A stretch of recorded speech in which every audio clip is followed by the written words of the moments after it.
Amliham Sri Guru Sri Guru Krishna Sri Rupam Shakrajatam Shahagana Raghunathan Tam Sajivam Sadvaitam Savadhutam Parijana Sahitam Krishna Charitam Nadevam Sadvaitam Savadhutam Parijana Sahitam Krishna Charitam Nadevam Sri Radha Krishna Padam Sahagana Lalita Sri Vishakham Nitam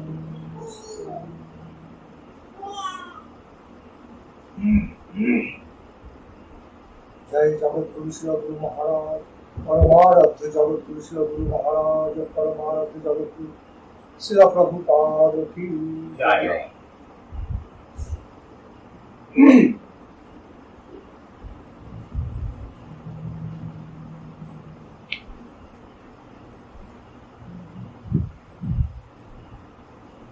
So this spontaneous way I feel like discussing this evening, touching on certain practical points, practical ways, some of it touching on or relating, addressing some of the practical ways of the feelings in our life, practical ways of our temperament, general type of feelings, doubting feelings, wondering feelings in our life.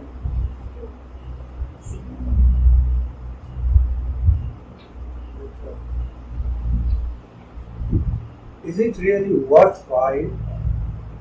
Question, is it worthwhile to be engaged in cultivating spiritual life, becoming engaged, cultivating higher spiritual life, devotional life, life of Krishna consciousness? Is it truly worth? Because questions may appear in the mind, sometimes do, in a general way, among the devotees, having still on the first level, initial level. Because I cannot feel it. We cannot feel much. What is the real gain by chanting holy names, by chanting the holy names of the Lord, even engaging in the devotional service to the Lord? What is the real gain? Nothing happening in my life. Nothing is happening in our life. Just going on, doing some service, chanting holy names.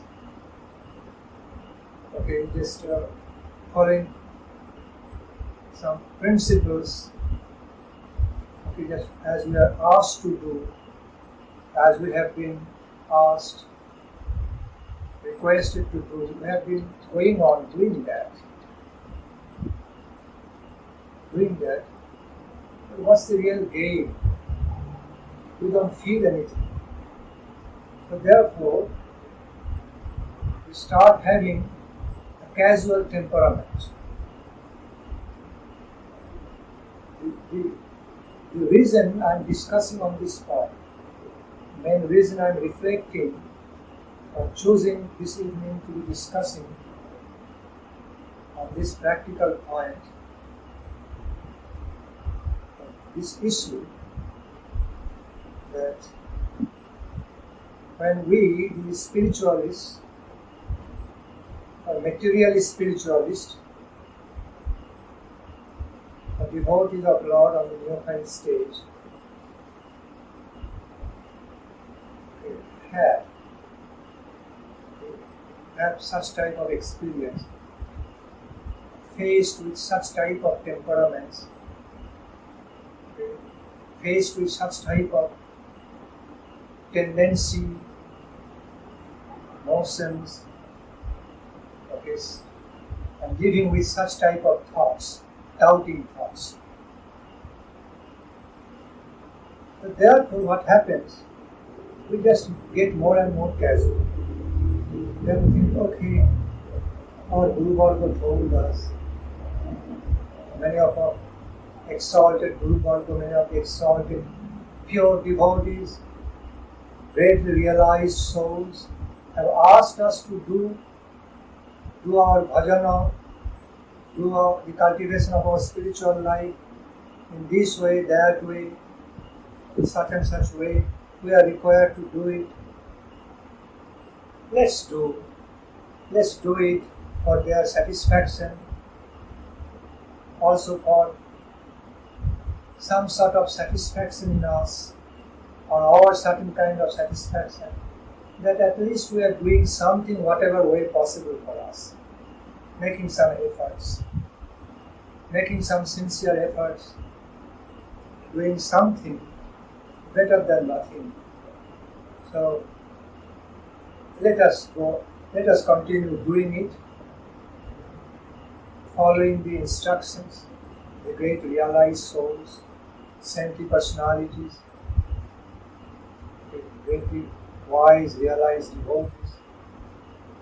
But although we are following to some certain ritual ways, certain formal ways of the methods of cultivation, I repeat, although we are engaged in following or trying to be cultivating, since we are trying to be cultivating some formal ways of Krishna consciousness, different ways, still we don't experience any solid gain. We cannot experience any direct gain, something very tangible in our lives. So, okay, because we are asked to do it, so let us go on doing it. I don't feel anything, I don't gain anything. Why should we be doing it? Now, on the other side, on the other hand, in the material world, when we are taking care of many material aspects of our life, okay, many materially important things of our life, in our society, we can directly have some gain. We can find experience that we are gaining something, we are achieving something. So we can have the direct experience of some direct achievement in the material field of activity. If I do this, in return I will get this. I am gaining something more tangible, more practical. Therefore, it also makes us more serious. It draws a more serious attention towards being involved and engaged in taking care of the material needs, okay, more practical material needs of our life, day-to-day life, with future planning, in the lifestyle, in the life with some future planning, both ways. With that firm belief and realization that you can achieve something, okay, practical, realistic. But with regard to the cultivation of spiritual life, divine life, we do not directly achieve then and there, and so much sadhana is required, and no so much time and energy to doing so much sadhana. And then I also don't know what am I going to achieve. Okay, so much effort, takes so much effort, cultivation, sadhana for Supreme God, It's nothing like objective achievement. Cannot achieve anything like we can materially achieve in the material objective world. Okay, we are doing this, and as a result we are achieving something we can directly experience, realize it. We cannot have it in the life of our spiritual cultivations, in the life of cultivation of Krishna consciousness. So we tried few times, it didn't work out. Okay, so let it be like last in the list. Okay, if I find enough time, if I find some extra time and energy, I will try to invest, engage, utilize that for Krishna's service, to live the life in Krishna consciousness. If I find some extra time, additional time, energy, if I don't, it's okay. God is merciful, He will understand.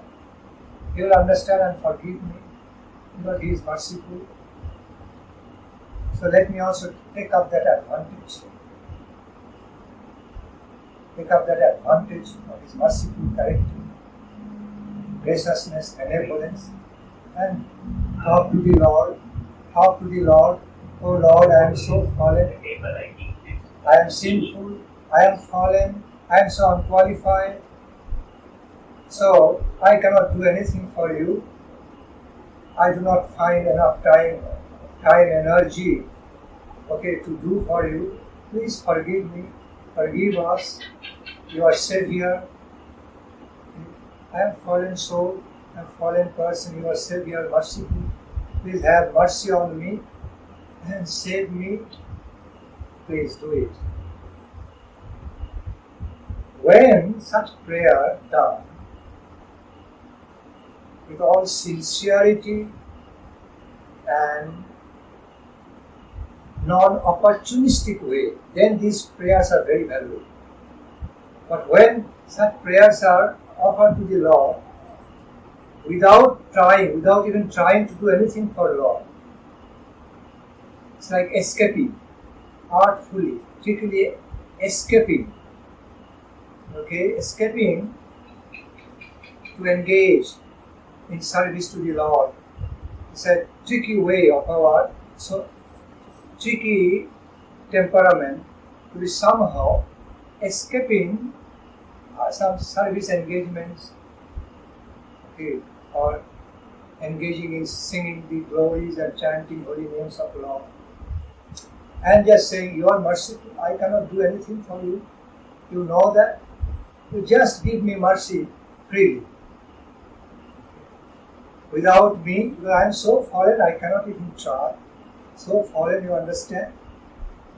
So please have mercy on me. Lord Krishna smiles and laughs. That you don't even want to try anything. Don't even want to try to do anything for me. Not trying to make any endeavor to do any service to me. Or even simple way chanting my holy names, remembering about me. And you want to get everything freely from me, just making use of that opportunity, become a selfishly opportunist man, that you just want everything to be done in your life, to be fulfilled in your life by my mercy, by my grace, without doing anything for me, without even trying to relate to me, trying to connect with me anyway. That is selfish opportunist way. Doesn't this? Such prayers are never responded by the Lord. Sometimes we see the people, they say, I am praying so much to the Lord, okay, asking for forgiveness, praying to give me mercy, He is not listening. Why He should listen? He is not your subservient. Supreme Lord is Supreme Lord, is your Lord. He is not your subservient. Okay? He is not meant to be serving you, although He is always taking care of you. You are just jiva shoulder, infinitesimal an infinitesimal part of Him. So you have been so much taken care of Him by His mercy already. The proof, the evidence, the fact that you are living your life means you are being taken care of by Him. Because you are not the controller of your own life. You cannot control, you cannot decide to be living your own life. You cannot be really fully controlling your life, okay, for how long you are going to live in this world, okay, and how many ways you want to change your bodily function, brain function. You cannot do anything. You are simply following, or simply being taken care of by certain established laws of creation. Established laws of creation, rules and principles of the creation. Okay, not that you are controller of them, you are taking care. You are being taken care of by them, which are ultimately sanctioned by Krishna. Those laws of creation, those rules and systems of the creations, in other words, even those rules, systems of the universal creation cannot be active, cannot remain active without the sanction of Krishna behind. Without His backing, without the backing of Krishna's potency. So, like we find there are so many rules and principles in our life, okay, in the process of our living, so many rules and principles, methods to run this universe, okay, all playing to be running this universe for maintenance, sustenance, recreation, maintenance, annihilations. But they are not self-dependent. Even those active, active or self, which looks like self-continued, apparently self-continued, self-reliant cosmic rules, regulations and systems, laws of nature,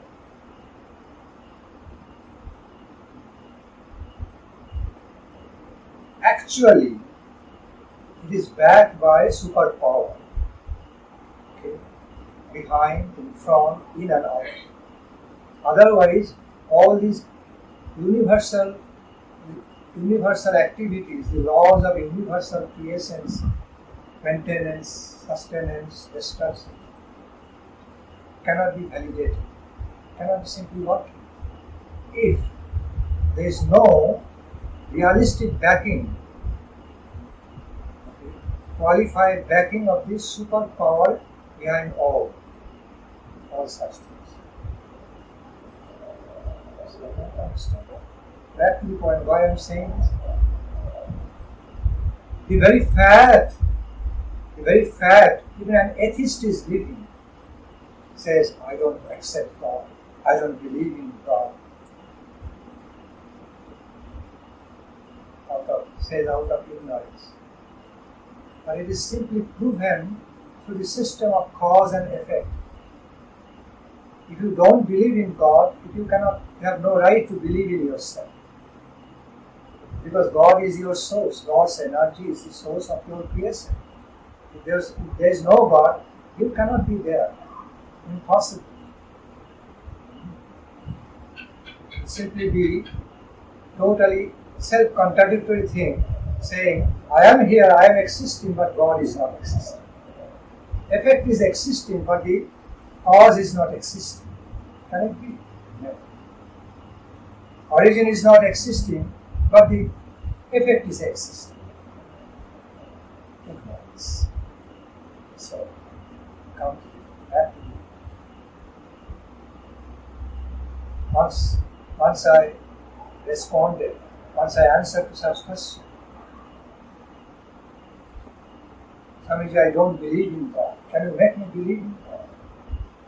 I said, So immediately, suppose you are a dead body. Can your dead body be boasting, saying, I don't believe in God? Thought for a while, say no. Why? Because I am dead. And who is dead? Body is there, that is you. Who is dead? Who is gone? Do you know anything? No. That is God's energy. Okay. As soon as the God's energy is withdrawn from you, this mouth, this brain will not be engaged in boasting against God, saying, I don't believe in God. Can you make me believe in? The very, very, very vital force, vital energy which is existing within you is the validating potency, power, even behind that kind of saying, I don't believe in God. If you are simply dead body, you are simply disqualified, simply dead.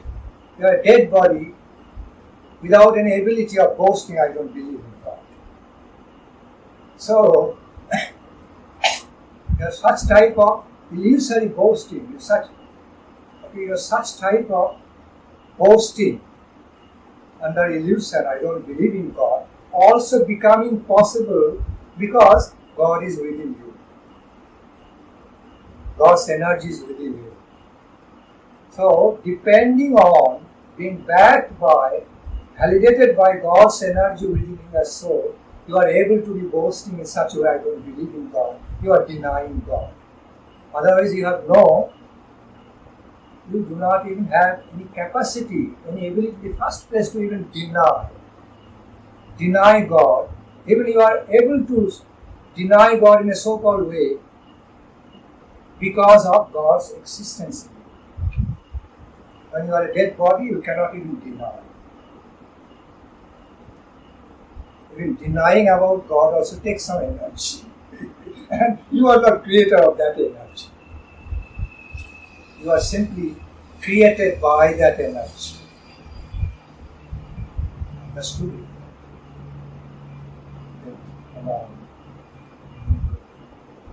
So, that would be the point. Back to the point. We should not be engaged in certain type of hypocritically opportunist prayer to the Lord. Only to give me, fulfill me selfishly, fulfill my selfish desires, everything, but I don't want to do anything for you. God doesn't listen to such prayers to such persons. God never listens to such type of prayers of such persons. Is you have a question? Oh no, yours. Feeling. So, but when we are making sincere effort to the best of our sincerity, or even to a good extent of our sincerity, when we are engaging in making some efforts, true endeavor to do some service for God, to doing something for God. But we cannot do it properly because we are not able. We are lacking in capability and qualification. Therefore, we are not truly able to be appropriately, properly doing those services to the Lord. Doing anything for Lord, so unqualified. But sincerely trying for that, at least trying for that, the best of sincerity, full feelings on the heart, you mean to do something for God, lovingly offer some service to God, trying to relate to God with true sincere feelings. But you cannot do it properly. So in that position, If you engage in similar prayer, Lord, you are merciful. Please help me. I am so destitute, so fallen, so disqualified. Nothing is happening in my life. You are so merciful. That is my great solace. That is my only reliance and great hope in my life. Only great hope in my life that you are causelessly merciful. I need that help from your mercy. I am trying my best. Still I am not being able to properly serve you with my satisfaction, to relate with you, to feel taste in chanting your holy name, singing your glory, or doing your service. What is happening with me? I am truly a conditioned jiva soul. You know, I know I am none other than a small part of you. I am none other than a part of you. But still, I am now engaged in living independent material life for certain misuse of free will. It's a taste. So please help me, my Lord. Please have mercy on me. Qualify me to properly serve you, relate to you properly. My ability is very limited. My qualification is so limited. So, while trying to do something for Lord, serving Lord to the best of our ability, we cannot do properly, then we are presenting, offering such prayers to the Lord. Lord listens. Krishna listens. Krishna pays attention to that kind of prayer, knowing He is sincere. He that seeks, sincere, but not hypocritic, sincere, sincerely trying to relate, trying to do some service to me. But he should be more qualified. He's lacking in qualification. So let me bestow my mercy, my divine grace, so that my loving servitor's ability of serving me, offering more devotional service to me, gets increased, becomes enhanced, so that he can be more qualified to serve me more properly, appropriately, beautifully. So, by Krishna's mercy, but this sort of prayer, in this situation, is not hypocritical or opportunism. It is a very sincere kind of hankering with all humility, seeking some grace from the Lord, power of the grace from the Lord, to enable him more qualified to be offering love service, or enabling him or her to be doing service more appropriately, more properly and realistically. Krishna listens to such. Now back to the point, why we often become casual. Because nothing is happening, cannot connect with, rather it is better to spend our time, energy for material achievement, because it's more tangible, more can directly experience our achievement more objectively. Directly experience, I am gaining this. If I do this, I am gaining this. Okay, either gaining money or wealth or prestige or position, facilities. But while we are engaging in Krishna consciousness, service to Krishna, nothing coming. Now, answering this. See, a devotee has to start life of Krishna consciousness with such firm belief and faith, upon understanding, there are many, many unseen truths in our life. There are many unseen but most important truths in this universal creation, in this cosmic existence, also in our life existence. Although those apparently unseen truths, not directly perceived realities, not being directly experienced in our lives like objective achievement, can happen as objective, spiritually objective achievement on the upper stage. But in the beginning, it's not really happening, being experienced or perceived by me like other objective material achievement and gain. But still, those truths in my life, for my life, is very, very important, even more important than the material achievements, material gain.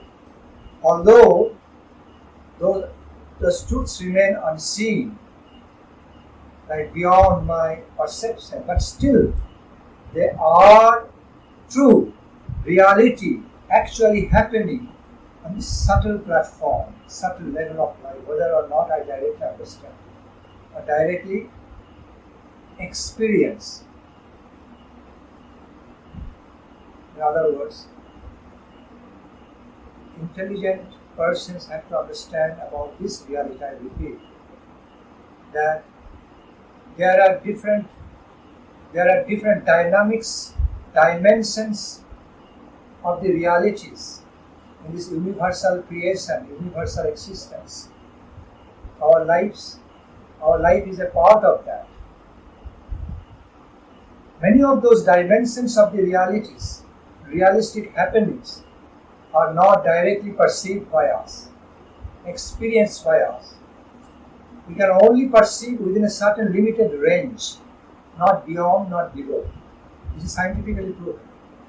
I can give you many more scientific examples. So, we can only perceive within a certain limit of our ability. Cannot perceive beyond its range or below its range. But still, there are so many levels of the truth beyond my perception and also below my perception. And they are really what? Whether or not I understand, many things happening in this cosmic creation directly in front of me, directly in front of us, I cannot realize anything. Many light waves, sound waves, light frequencies, sound frequencies, electromagnetic waves, very cosmic things. They are all active, all the time active. We are living within it, but I cannot directly perceive. We have zero perceptions about it. How much perception have we got about the whole cosmic creation? Very little. Very little. Like how much perception an ant can, I repeat, how much perception an ant working on my body can have about my personality. Very limited. An ant thinks, I know everything. But ant is experiencing while working on the human body. Ant-like way. It cannot experience human-like way. Cannot feel into the human personality, persona, or other qualities. It's just relating to human body in so limited way, like other animals also do. Animals cannot perceive many things like the way human beings do. Human beings also cannot perceive many things like the way animals do. So, although human beings cannot perceive many things which are directly experienced and perceived by the animals, it doesn't mean, they are not true because humans cannot perceive. Similarly, animals cannot perceive many things of how many things which are perceived by humans doesn't mean animals think, oh, they are okay. Animals can think, oh, they are nowhere, absurd, bogus. Animals do not have any clue, no ability to relate to the frequency of human perception. What human can do, animal cannot do. What animals can do, human cannot do. Many other insects can do, we cannot do, human cannot do. What humans can do, many other insects cannot do. So all are relatively all different levels of our perceptions, different dynamics and dimensions of our experience about the reality, all are in tune with certain range, certain frequencies. We cannot realize anything beyond or below. But that doesn't necessarily mean they are not the realities. They are. They are very solid. Even greater realities, more important realities, much more important compared to the mortal realities, mortal gains, temporary gains of this mortal achievement, material achievement, big material wealth, big material qualification, mundane achievement, big mundane position, power, qualifications, everything, mundane wealth. I repeat. Those realities are considered from the universal stand of judgment, universal stand of consideration. They are rather considered more important, more valuable compared to all these mundane gains. Tangible mundane gains like amassing, accumulating big wealth, big money, big house, big everything. They are needed, but I am saying they are all mortal. But what we can have through our cultivation of spiritual life of Krishna consciousness, we can definitely gain. Immediately our gain is starting, spiritual gain. Higher subjective to super subjective gains are already starting happening, but we cannot directly realize about it. None of our sincere efforts, we should believe in it. None of our sincere efforts, endeavors to do something for Krishna, to serve the Supreme Personality of all divine, Supreme Personality of all pervading divine truth. None of our endeavors, efforts to serve or to offer our loving service in relation towards the Supreme Divine Truth, Krishna, can go in vain. It never goes in vain. So all accumulated, all saved to help us, to make us rich in our spiritual dimension of life. Life of higher spiritual dimensions. They will come to a great help to save us while these mundane, mortal things will not be able to help us. When we depart from this world, leaving this material body, all this great, so much mundane wealth, power and position, nothing can help us. All will be simply left here. They are ended with mortality. Today, which I am owning and feeling proud, feel so much proud to be big owner of so much wealth, so much money, big house, big car, fame, name, fame. With the death, all are gone. Tomorrow, same my property, same my wealth, treasure, my property will be owned by another. And then by another. And what wealth I have owned today, it was already owned by another person, others in the past. Now I am owner, in future others will be the owner.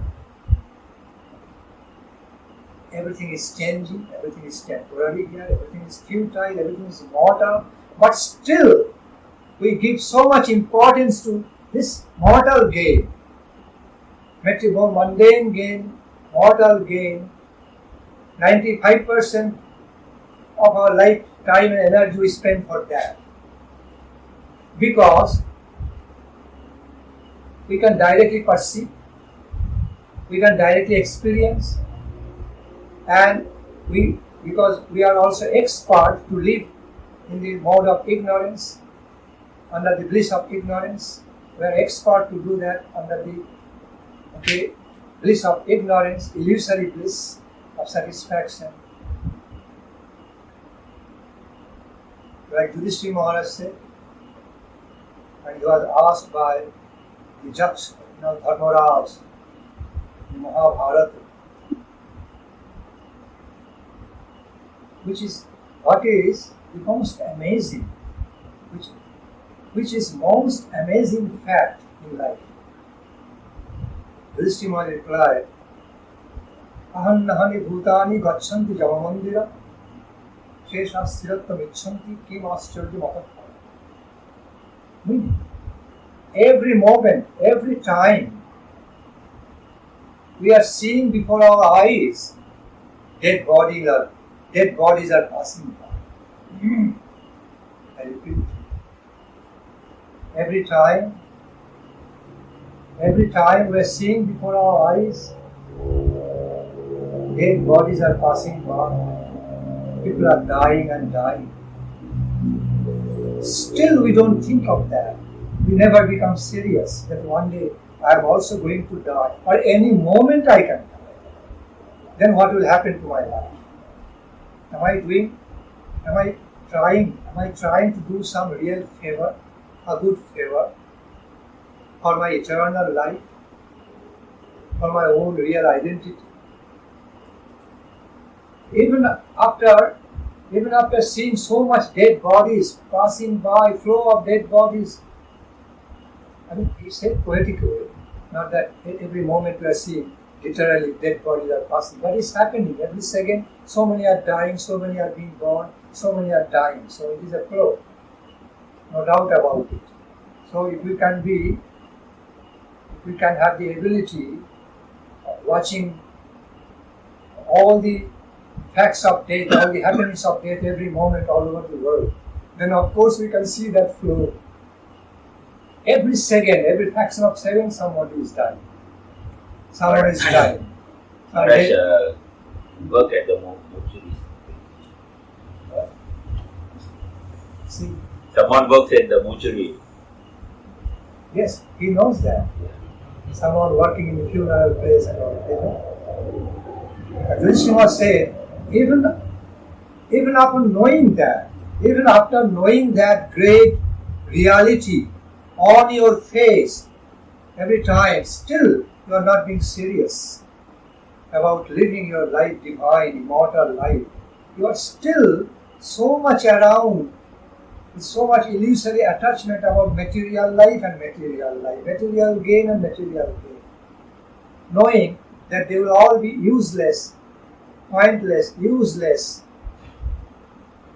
okay, and just valueless, worthless with the death of your material body. But still people don't become serious about it. To take care of life divine, take care of real identity, our real life in eternity. That is my answer. I consider that to be very, very surprising.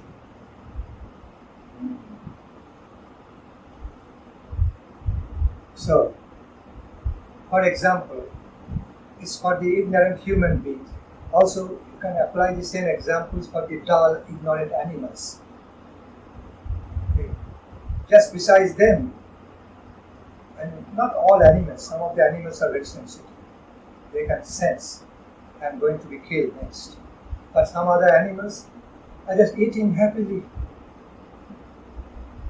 Besides, at a near distance, same animals getting killed. And next, his turn going to come. But still, even upon looking at this, engaged in eating.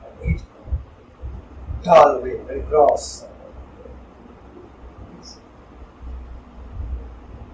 very covered intelligence. Intelligence, but so covered, cannot understand. My turn is the next. The last meal. Happily eating and happily. Last moment when being dragged, then understand I'm going to die. Why should it be happening in the similar way with the human beings? That is King Yudhishthir's question.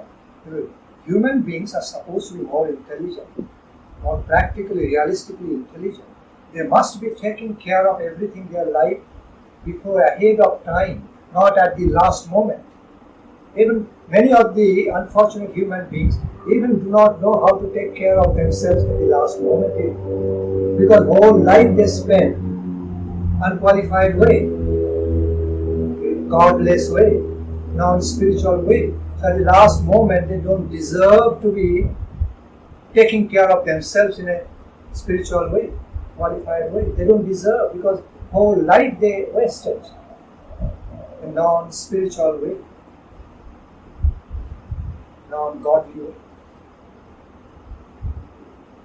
I consider that is very surprising. How could human beings can be so dull, can be so gross-type, so less intelligent? They are not being serious about their eternal life. Always living under illusion of only mundane achievement and giving all importance to the mundane gain without understanding. Also, there is great spiritual gain they can do utilizing this human life, whether or not they can directly perceive, but still it will be happening, it is happening. See, but they should understand, because they are, after all, they are human beings, so they should understand all the realities are not covered by our perception. There are so many realities beyond our ability of perception, direct experience. Scientists do believe in that, therefore they can make a discovery. Otherwise, if they think in the beginning, oh, something I cannot see, it is not existing. Something I cannot perceive, it's not, then they cannot even make any discovery. Because they cannot have any potential, any prospect, no deeper view into the truth. They cannot make any discovery. Because what scientists can sense, great scientists, great spiritualists can sense something, experience something more subtle spiritual way, not in a gross material objective way. And believe in that, follow it, and ultimately at some point discover it, invent it realistically. But before the invention of discovery, does it happen like that? So after discovery, then those things comes into reality. Although they are already real, before discovery, before inventions, but they remain in the most subtle way, in the form of potential, character. Do you understand? So back to the point. There are so many different dimensions of the realities, objective and subjective realities, connecting to our spiritual life, cultivation of life of Krishna consciousness. So therefore, our Guru Varga, our Srila Guru Maharaj laid so much stress on deep faith rather than intellectual calculations, saying that your intellectual calculation is so limited, so less qualified, it cannot reach that level of reality. Rather, much better for you, much better and safe for you to have firm faith and just do it. Okay, you don't bother about, you don't have to worry about whether you can directly realize or not, directly perceive or not. Just follow my word, accept my word of realization and just do it. With firm faith, you are going to be gainer later on. On other dimensions, higher spiritual dimensions, you are definitely going to be gainer. Upon understanding and believing in that, having full faith, simply go on connecting with Krishna, engage in service to Krishna, chanting holy names of Krishna without any doubt, just with firm faith. Don't be trapped by your limited logical analysis, so-called limited hypothetically limited intellectual calculations. It is simply beyond your intellectual calculations. Something you cannot directly connect.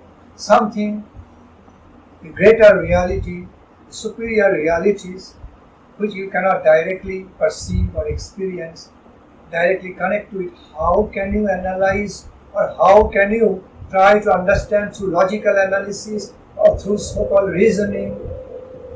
You cannot understand anything, because you don't know anything in the first place. Only the functionalities of logical analysis or intellectual analysis or calculations come, scientific analysis or calculations come when we start knowing something, directly perceiving something. Then based on that we can try to analyze through reasoning, through hypothetical ways, right or wrong. But something what we don't know in the first place, how can we analyze? It's beyond our ability, beyond the range of our experience and perception and understanding. But still, it's higher truth. Then how to move towards, how to approach, how to connect that to faith. And such faith, which is simply opposed to the blind, absurd faith. There are two kinds of faith found in our life.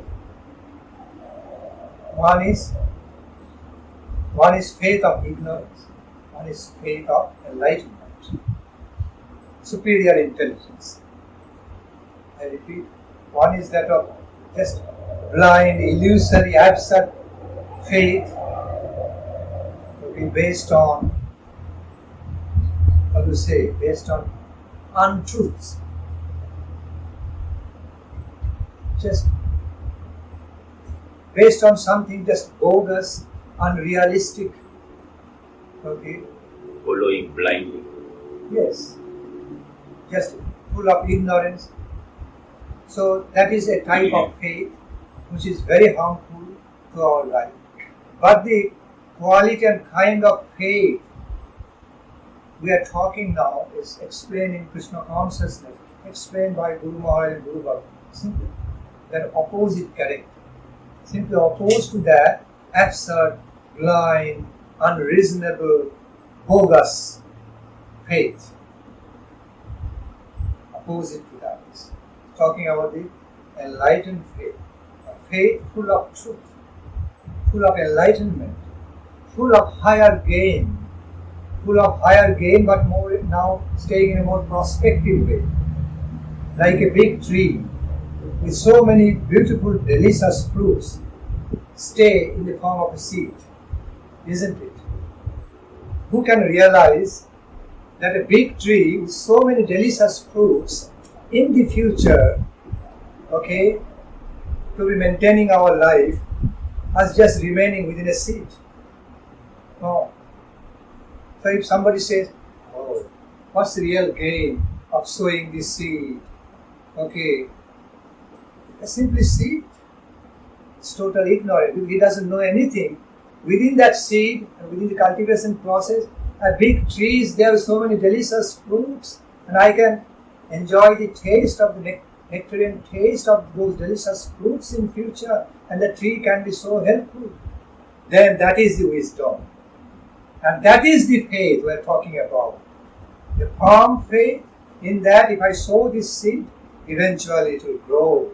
Big tree, fruit tree, like mango tree, so many delicious, I will be gaining so much.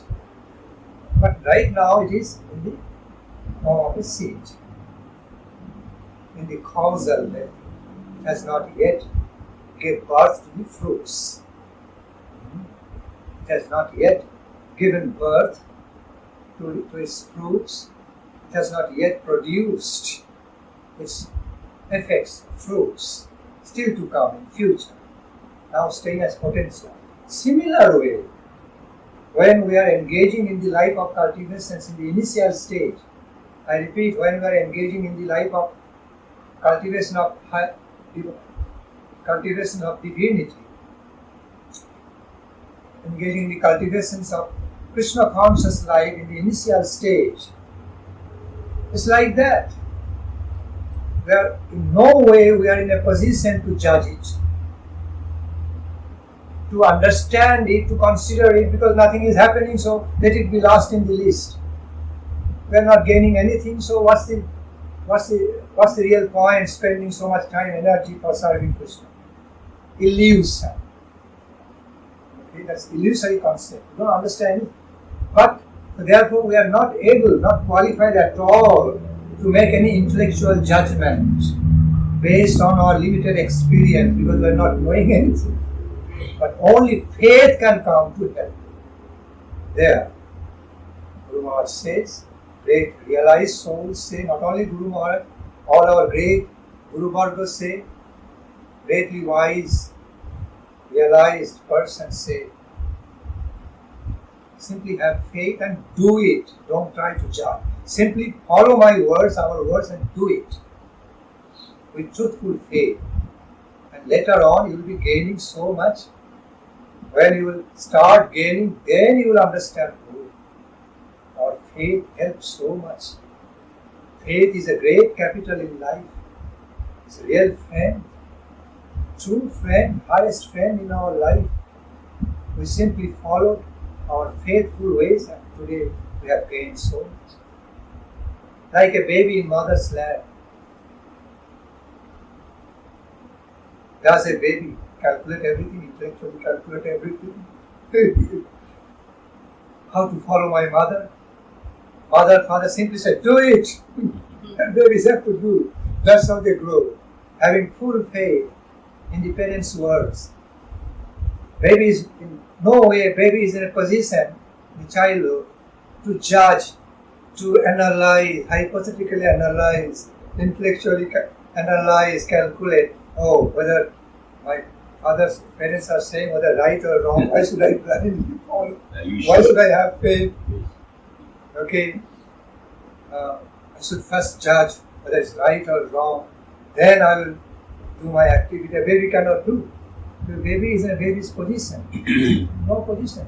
Just have to have full faith. And babies do have intuitively. Full faith in parents' guidance. Parents, guardians. And that's how they grow up. And then later on, they become so much gainer. Of course, the parents have to be ideal. If parents are misguiding ones, then it's very unfortunate. Parents have to be ideal one, intelligent one. Okay, wise parents I'm talking about. I'm not talking about the ignorant type of parents. So back to the point of faith. Faith is so heavy. So whatever we are, you are all doing for Krishna in this lifetime, whether or not, don't worry, whether or not we are directly experiencing the immediate effect of the gain or higher gain, immediate fruits. Don't worry. All being accumulated for you on other dimensions, higher spiritual dimensions of your life, in your account, on some other plane of reality, and that will be coming as big help in your life, in your future life, even during this material life it can come. Okay, at some point we even find some great results, auspicious results from the blessings. We can literally feel, it is not coming by my effort. It is coming due to some grace. It is manifesting, empowered by some grace and blessings. Otherwise it could not have happened. Even we realize it during this lifetime. Even we realize turmoil happening, some turmoils started happening in the life of the devotees in one way. At some point, the same devotee is experiencing that curse is being transformed into boom in a mystical way, even before realizing how it's happening. Because of that turmoil curse, having another kind of opening, another big opening on another side. If it would not happen, that would not happen, this sort of opening would never happen.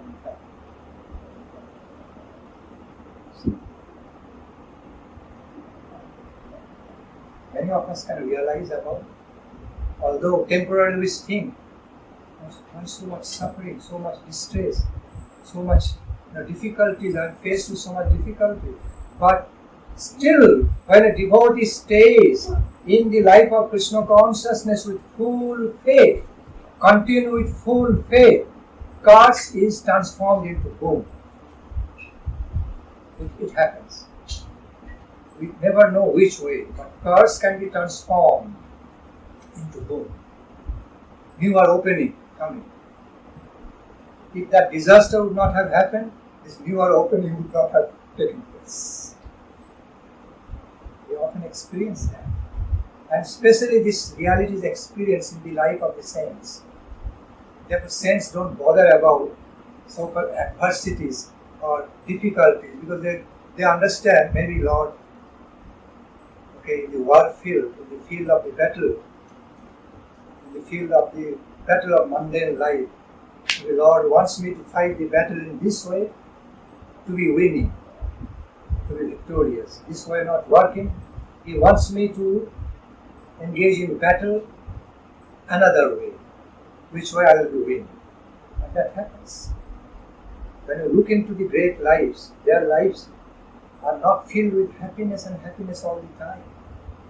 Great lives are not just filled with only happiness and delights and joy and success from the beginning to end, not like that. They also pass through commando test. They also pass through commando training, elite commando trainings. And ultimately, so they receive the superior ability to overpower all their difficulties and adversities. Through training, spiritual commando training, they start overpowering all those difficulties and adversities and go beyond superior ability. God's grace also helps. At some point, they simply win victory and victory. So, although they were faced with some temporary defeats and failures, but in the long run, the ultimate consequence, victorious, winning victory. And that's what is proven through the great lives. I'm not talking from imagination. Let's simply study all the great lives and see. Even materially great lives, what to speak more spiritually great lives, even material great lives. They pass through so much suffering and so much failures, but also at some point they come back. They thrive, overcome. Many such examples. Because they have faith. Sometimes intellectual work or good calculative way is not working. But somehow or other they have positive faith. I can do it. They do it. With some backed by some reasonable ways. So, what to speak more of the spiritual personalities? So, they simply accept all those experiences of difficulties and turmoils, painstaking experience, like training period in their life. Pass through it. But they are confident the end is very good. End is very fine and excellent. And that becomes all the end of their life. Full of victory, winning colors, full of success, victory. So we are required to follow the great lives. We are required to be following in the footsteps of the great lives. So, therefore, that will require, even if we are not directly experiencing about our gain, spiritual gain, divine gain, by engaging in devotional service to Krishna or chanting His holy name, but still we have the deep faith, firm faith. That's okay. That kind of service activity or our efforts of engaging in singing the holy names, chanting and singing and tasting the glory of Krishna will never go in vain. Can never be null and void. Okay? Will never be null and void. They will be very gainsome. They will be very practically gainsome in our life. And it has already started, benefits. As soon as we have started to do anything for Krishna, started to offer any service to Krishna, whatever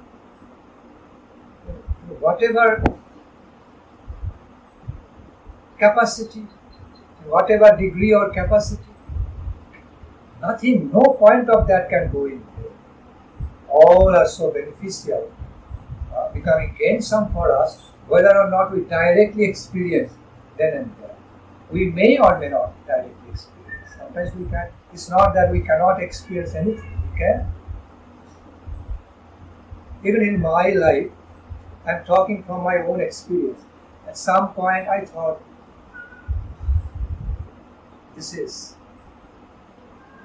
why is certain negative things happening?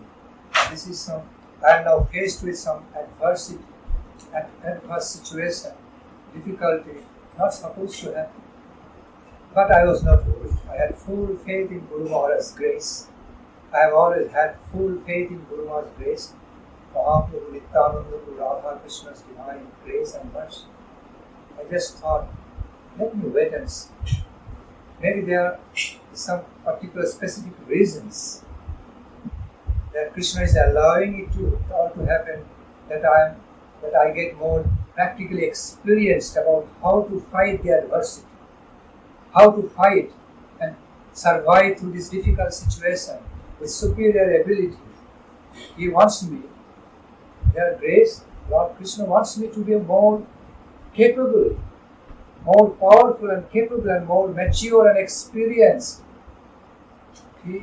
To go through, pass through. It's like my training period. Okay? To pass through all these and also testing my faith in Him, whether it is tossing, whether it is swaying or still it is firm.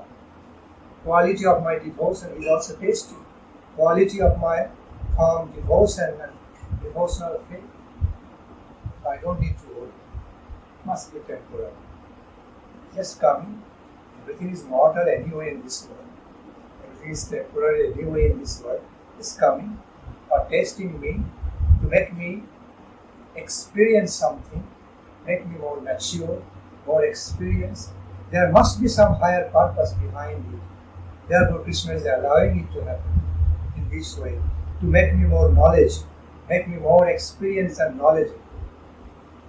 I took it in a positive way, took it with that spirit, adventure, divine adventurous spirit.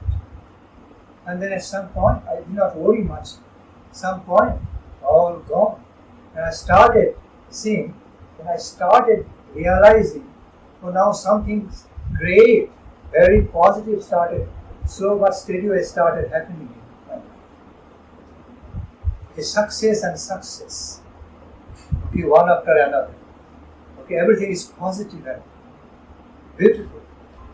Positive and very valuable. See? So, I was not trying to look at my life just being limited within a certain limited portion of the happening of life. Life means a big portion, like line, starting from past, covering present, passing to present up to future. It's a big life line.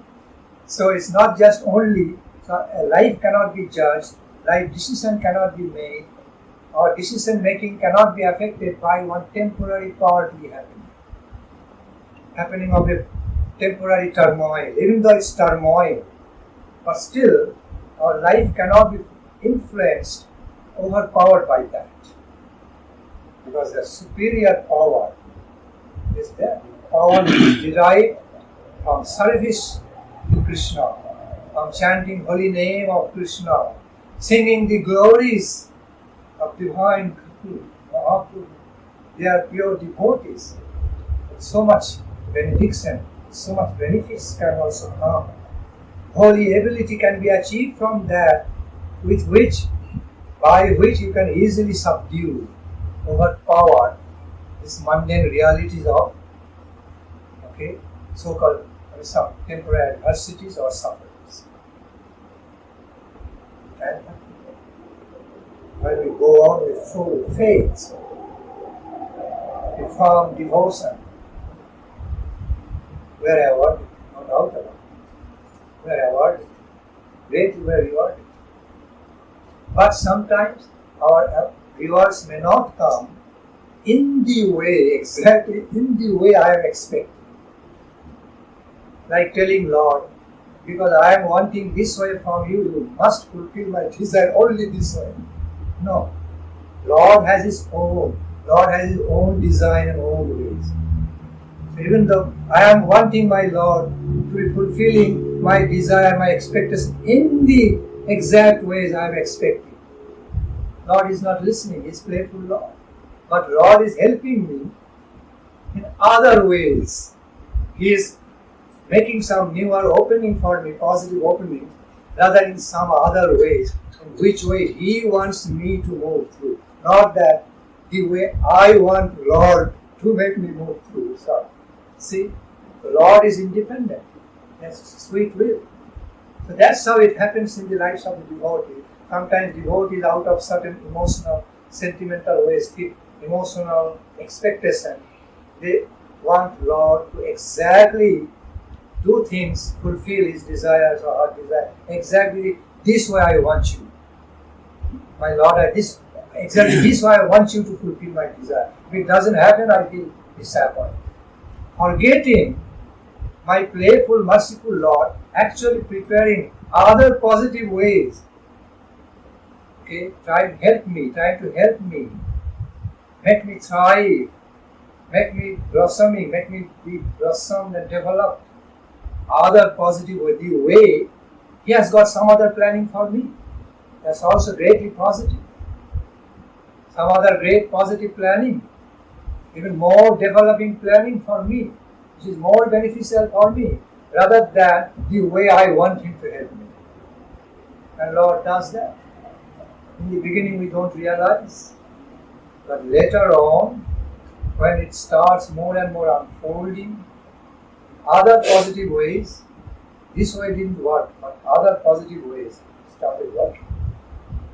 Then we realize, oh, this is what was happening. This is the truth. I was misunderstanding Lord. I was misunderstanding why He's not helping me to exactly fulfill all these exact expectations I am wanting Him. When we realize, no, He started helping me according to His plan. His sweet will, not according to my will. For my greater, higher benefits, whether materially or spiritual. Sometimes benefits cannot be measured only by material gains. Benefits must also be measured by higher spiritual gains, which apparently do not promote any material gain, but still is a great gain.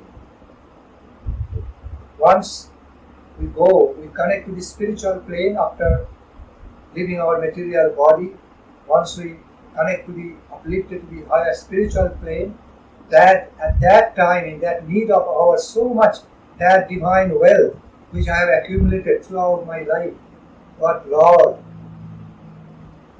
what kind of future planning Supreme Lord had for me, to all now come into connection to great help at that time, from the spiritual dimension.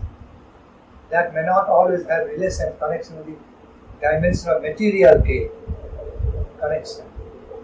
But that doesn't necessarily mean at all I am not gaining. I've got so much spiritual gain on higher plane, higher dimension of my own life. That is also my life. This one is not just one and only my life. Okay, this is one of the points of the mundane life in the mundane plane of existence. But I have also got my life on higher plane of existence, higher dimension. How about collecting, accumulating my wealth, my capital, or to live on that plane of life? How about that? To do a nice, secure future planning, okay, and be wealthy, accumulate wealth and treasure, virtues, to be living on the higher dimension of my life. So that also counts a lot. That also counts, very much counts. So we cannot, we cannot always, or we cannot simply, not always, we cannot simply judge our Lord's help in our life just in a limited, only material way, a particular way. We need to remain open-hearted. Open-hearted. Okay? And to just understand, try to understand which way He is planning out for me. He wants to help me. Which way He is designing, making a better design of my life for better gain instead of the way I expect. So ways of considerations have to be holistic more instead of relatively limited. Relatively limited, we should have holistic, try to have the holistic conception about Lord's help coming in our life, in the lives of devotees. It happens in the life of devotees. I'm not talking about Lord's help coming in the ordinary material condition life. I'm not talking about. That's what we need to put effort. One material gain, you put effort. Why ask God? Exactly. Lord already created us well equipped. He created us endowed with free will, endowed with different qualifications to live our life. Endowed with the ability of killing, thinking, willing, decision making. He created us well equipped with eyes, nose, ear, hands, legs, intelligence. If they get misused, brings so much harm. Being utilized can bring so much gain. At some point, Krishna says, you can become the greatest enemy to yourself, also can become the greatest friend of yourself. Now, you choose, I leave it to you. God, I have already created you, endowed with some intelligence, so you choose which way you want to become in relation to yourself. Enemy or friend? I want to be the gainer.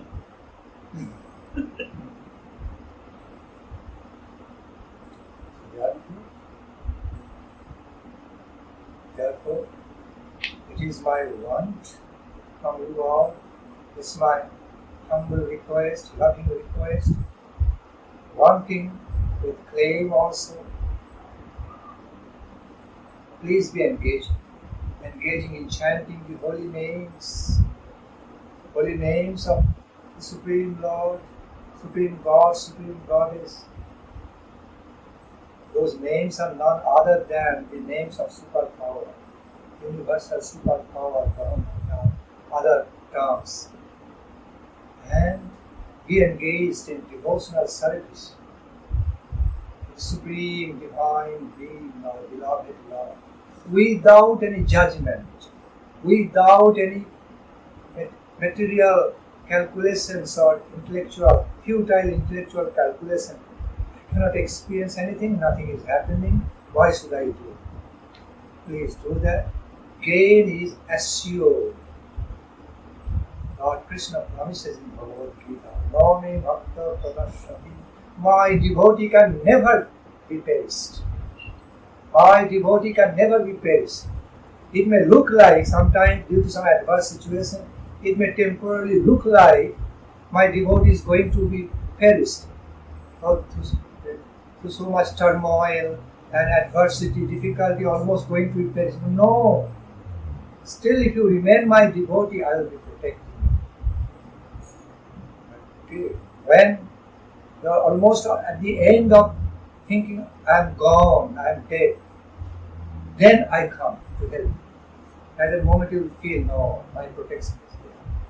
When you are at the verge, at the end, the verge of losing yourself, I come right at that moment to shelter you, help you, making you know I am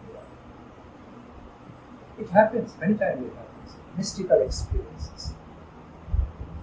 When we are hopeless, nothing is working in my life, nothing is working in my life, everywhere, all around, negative, failure. All of a sudden, something is started working in a positive, little way, slow but steady way, and it's growing. And then at some point we realize, oh, whereas many things not working in my life in a positive way, negative, I see besides those cases of failure, now I can see some ways are working out very positive way with success. They are really working out, opening, happening. So, although some ways didn't work, it was supposed to happen like that by karmic reaction, by individual and collective karma. By the reactions of individual and collective karma, those ways are no more supposed to be working out for me. But look, here the grace of God is making the opening of some other ways, positive ways. I can grow up, helping. So some help coming from the blessings, some true help coming from the blessings and grace. So that's the way He wants. He wants me to grow. That's His will. So take it like that. So our visualizations, our visualization of the reality, our visioning of the whole reality about our life has to be holistic, not a holistic character, not a partial character. Lord Krishna speaks in, says in Bhagavad Gita, clearly explains, Manmana Bhagavad, Madhu Bhakta, Madhu Jaji, Mam Namastu, Mami Vashyashi Shaktanti, Pratijani Priyosmi. Jenotena Prakarena, anyway, I have already given you some qualification in you. I have already equipped you with power of appreciation, power of love, power of knowledge, power of intelligence. Try to utilize them for me. It is given by me. Be grateful. You should have gratitude towards me. With loving gratitude, utilize those qualities in my service to connect with me. All your power of intelligence, knowledge, working ability, physical, mental strength, your power of love, power of loving appreciation, you have got. Utilize them also for me in my service. They are not simply meant only to selfishly take care of your own life, material family life. Ultimately they are meant to be utilized to connect with me, to engage in my love services. If you can do that, I will protect you, I will shelter you, it is assured. Lord Krishna says, Manmana Bhava. Offer, dedicate all your mind and heart to me. Be filled with my consciousness. Let your mind be filled with me, my consciousness. Mother Bhakti, become my devotee. Become my lover, my devoted lover. Become my devoted lover. So, Manmana Bhava Madhyaji, worship me. So, let your mind be filled with my higher consciousness, divine consciousness. Become my devotee. Worship me. Madhyaji Bhava. Become my lover, my devotee. Be engaged in my love, worship. Madhyaji, Mam Namaskuru. Offer your obeisance unto me. Not just formal obeisance. Offer your heartfelt, loving obeisance unto me. With the full spirit of devotion, loving devotion. Mam Namaskuru. You can do all those. Even you can make a sincere effort to be doing those for me.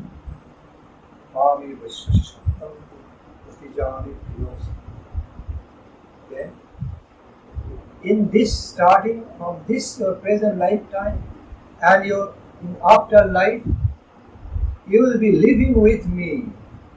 You will be living under my shelter, protective shelter. I will take care of you. I promise this. Oh Arjun, you are so dear to my heart. Yosime, you are so dear to my heart. I love you. And I promise you are my very beloved friend. And I promise to you, I do take care of my devotees. I do take care of my true devotees. Sincere devotees. So after leaving this material body, they come to me, come to my abode and begin to be living with me under my ambrosial shelter. I take care of those devotees. They are never lost.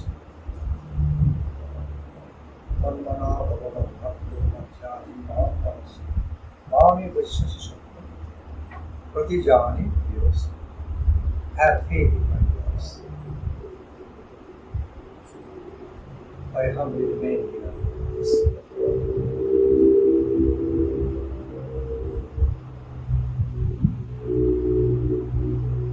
I explain the same reality in a repeated way, but that's how I feel. I can find some apparent repetitions in my ways of saying.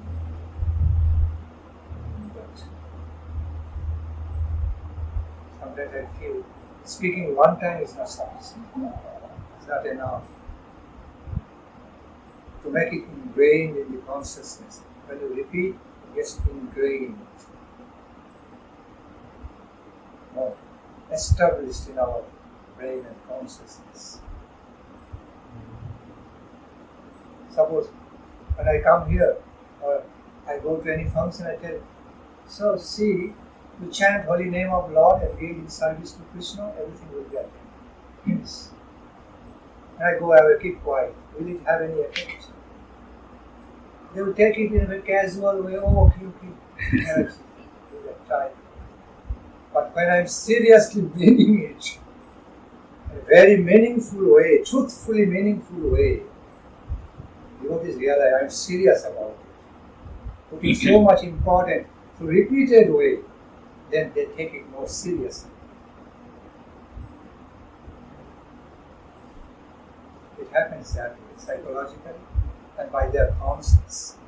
It happens that way.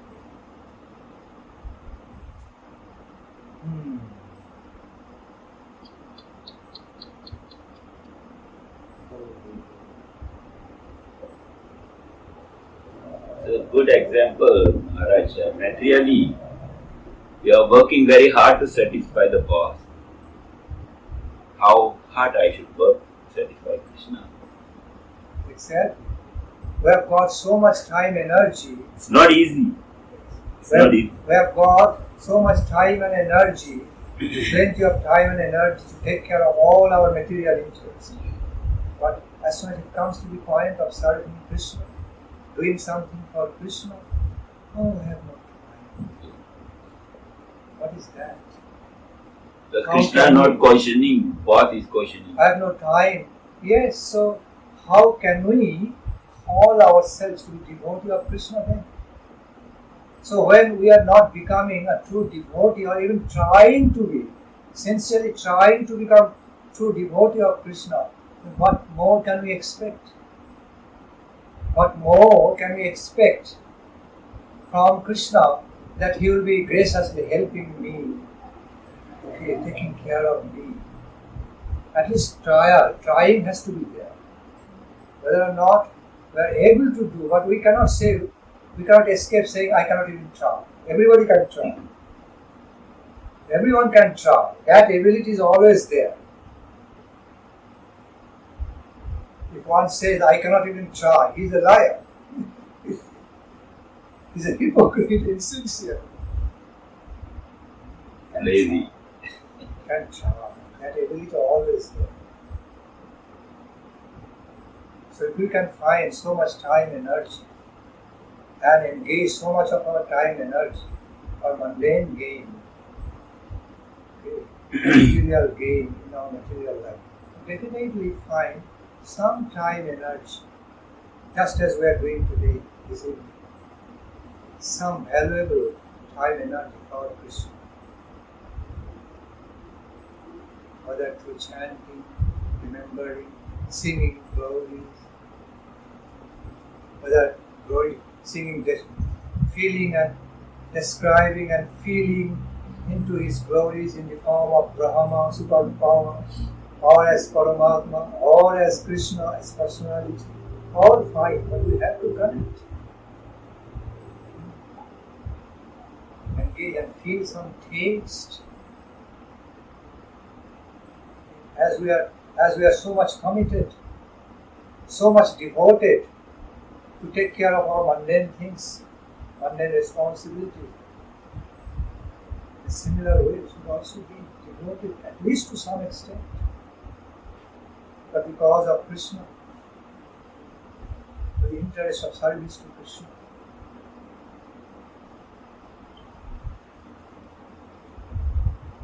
So we have to be reminding us again and again, hammering away. Okay? Repeated way. I must do it. I must find some time and energy to do only for Krishna. Let us take care of my family life, keeping Krishna at the center. Let us design and plan out things in such a way so that I am not doing all these things away from Krishna, the godless way, without Krishna, but with Krishna. Let us do it. There is good artwork. There is artistic way of living in a family life in Krishna consciousness. It's quite possible. Nothing of your mundane gain, mundane fulfillment will be taken away by Krishna. Simply add Krishna. Okay, simply add Krishna. Put him in the center. Install him at the center. And go round and round. Go round and round Krishna with all your family interest. Make it Krishna family. Live a family life, mundane family life in Krishna consciousness. Both things can be taken care of at the same time. This is very artistic, intelligent way our Guru Varga recommended. Do Krishna Samsara. Instead of simply living with mundane samsara, do Krishna samsara. Live your family life for Krishna, not for your selfish reason. I, me, mine. Never go around, round and round, I, me, mine, limited I, me, mine. Be established around Krishna. It's all belonging to Krishna. So I, me, mine, all. Say Krishna, this is all Krishna, belonging to Krishna. Even I am also belonging to Krishna. anything belonging to me also belongs to Krishna directly, also through me. In relation to me, anything owned by me, also owned by Krishna, because ultimately I also belong to Krishna. I am also owned by Krishna. So anything I have, also finally owned by Krishna. And Krishna doesn't take anything away from me. He gives back everything as prasad. We receive so much as prasad in Krishna conscious family life. So why we can, it's not so difficult to do. All we need, proper intention, pure intention, pure motive, pure feelings, pure motivation to do a greatest good to my own self. To do greatest good to our own selves in Krishna consciousness. It's not so difficult. But when we become lazy and casual, in spite of hearing for so many times, so many ways again, it's happening same thing. Going back in the same monotonous, conventional material ways, forgetting about Krishna. Or maybe remembering a little bit of Krishna at the end of the list. I can imagine that Krishna from top is laughing at you.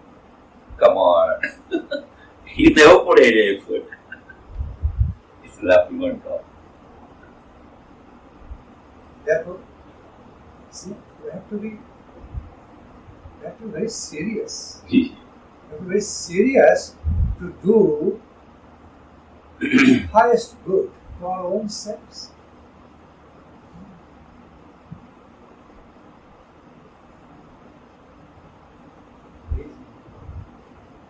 Connecting with Krishna.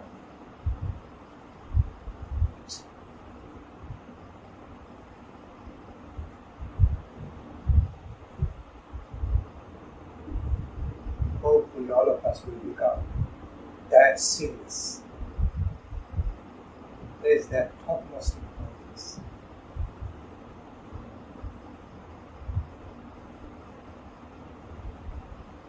Sometimes I find some devotees, rich devotees, sometimes simple devotees, also some solid and rich devotees. They try to practice Krishna conscious family life. If they're chanting holy names while doing different tasks, all this, taking care of some official tasks, as soon as official task is over, finding any time, chanting holy names, practicing that, not wasting any time. Whether or not I like to chant holy names, but be into that habit, healthy habit, like medicine, like bitter medicine. Whether or not I like to take bitter medicine, but still it is good for health. It will bring so much taste of health in the future.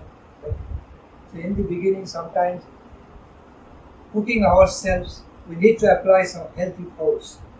In the beginning, we need to, at the initial level, we need to be applying some healthy force, healthy power to make us motivated in the right way to take medicines. Krishna, chanting holy names may be working, tasting like some medicines. But thereafter, as you go through, as you continue with, at some point, you never know when it will happen. At some level of chanting or singing holy names, taste will start. Then we don't need any further help, because the very taste will take me forward. The very taste, starting discovering, even a glimpse of that will take me ahead. Will attract me ahead and ahead. The world of the ambrosia taste of holy transcendental name, form, qualities, love relationship, different ways of, different levels of love relationship with Krishna, to happen on its own, by its own power, once it's started the right way.